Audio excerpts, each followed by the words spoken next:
dipersembahkan oleh, didukung oleh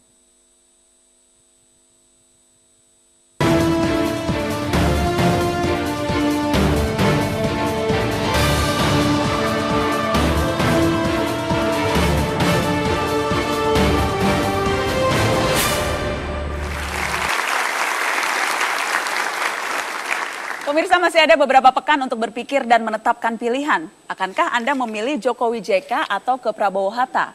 Sebagai salah satu referensi, saya beri kesempatan dua orang untuk berorasi. Giliran politikus dari P3, Ahmad Yani, yang akan berorasi. Kita berikan sambutan. Majelis Pakar DPP P3. Bang Ahmad Yani, Anda punya waktu seperti yang tadi sebelumnya, 60 detik. Silakan, Bang Ahmad Yani. Bismillahirrahmanirrahim. Assalamualaikum warahmatullahi wabarakatuh. Salam. Saudara-saudara sebangsa dan setanah air, ada beberapa hal yang ingin kita kemukakan pada kali ini. Sebagaimana tadi telah dikemukakan oleh panelis yang pertama, baik itu Pak Mahfud maupun Mas Anies Baswedan, ada persoalan-persoalan besar yang dihadapi bangsa Indonesia hari ini dan ke depan. Dan oleh karenanya, kita membutuhkan figur pemimpin yang punya gagasan, ide-ide besar. Kita butuh pemimpin yang punya ambisi, bukan ambisius. Yang kita butuhkan ada pemimpin yang tegas, pemimpin yang jujur, pemimpin yang apa adanya, bukan pemimpin yang tidak genuine, pemimpin yang dipoles, pemimpin yang dibuat sedemikian rupa dengan pencitraan-pencitraan yang tidak sesuai dengan yang sesungguhnya. Oleh karena itu, Indonesia ke depan adalah membutuhkan pemimpin yang berani menegakkan. Baik. Terima kasih Bang Ahmad Yani. Silahkan duduk di samping sini sambil saya memberikan kesempatan kepada Adian Napitupulu, caleg terpilih dari PDI Perjuangan Dapil Jawa Barat 5. Silahkan Bung Adian Napitupulu, politikus PDI Perjuangan. Waktu Anda juga 60 detik, 1 menit. Mengapa memilih Jokowi? Ya, silahkan Bang. Ya, Jokowi itu jawaban dari harapan-harapan kita yang sudah capek dan kekerasan, capek dengan penculikan, intimidasi, ancaman dan sebagainya. Jokowi adalah jawaban dari penantian kita sekian lama selama 16 tahun yang sudah letih menanti tentang lahirnya seorang pemimpin baru yang memang akan mampu membawa Indonesia menjadi baru.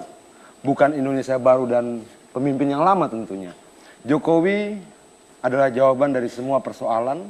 Dia berbicara tentang nasionalisme, dia menghargai perbedaan, dia melihat perbedaan tidak sebagai lawan, tapi sebagai kekayaan bagi bangsa ini. Satu hal yang saya pelajari dari Jokowi adalah dia ingin membangun Indonesia seperti taman bunga. Ada warna merah, ada warna kuning, ada warna putih, dan semua hidup berdampingan tanpa menggunakan kekerasan satu dan yang lain. Jokowi adalah jawaban dari semua mimpi-mimpi kita. Jokowi adalah karunia yang harus kita perjuangkan, dan yang pasti kalau Jokowi presiden... Oke. Sudah selesai Bang Adian. Terima kasih.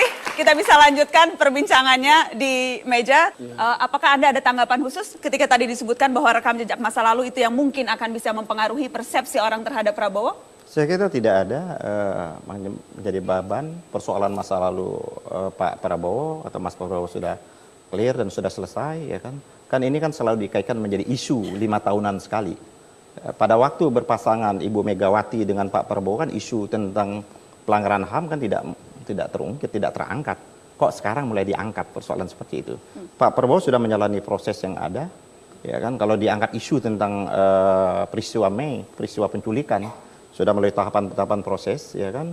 Sudah diadili melalui Dewan Kehormatan Majelis Tinggi Militer, sudah prosesnya sudah ada, yang sudah penculikan sudah dilakukan, sudah proses hukum yang sudah clear seperti itu. Nah, kenapa proses Pak Prabowo itu clear? Itulah menyebabkan menurut pandangan saya Ibu Megawati mengambil Pak Prabowo menjadi pasangannya pada periode yang sebelumnya.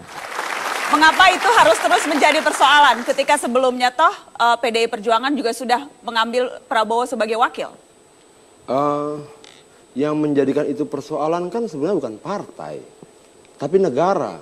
Negara menyampaikan bahwa Prabowo terindikasi dalam beberapa peristiwa pelanggaran HAM. Negara yang saya maksudkan adalah Komnas HAM. Itu bukan pernyataan partai politik, bukan pernyataan NGO, itu pernyataan Komnas HAM. Komnas HAM itu lembaga negara yang dibiayai oleh negara. Jadi kalau misalnya kemudian sampai hari ini misalnya Komnas HAM menyampaikan pernyataan bahwa Prabowo itu musuh bagi umat manusia, Itu bukan pernyataan Adian. Itu bukan pernyataan PDI Perjuangan. Sekali lagi, itu pernyataan salah satu lembaga negara yang dibiayai dari pajak rakyat.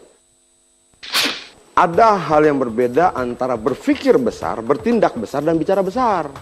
Menurut saya, Jokowi berpikir besar dan dia bertindak besar. Yang lain bicaranya saja yang besar, tindakannya kita belum tahu.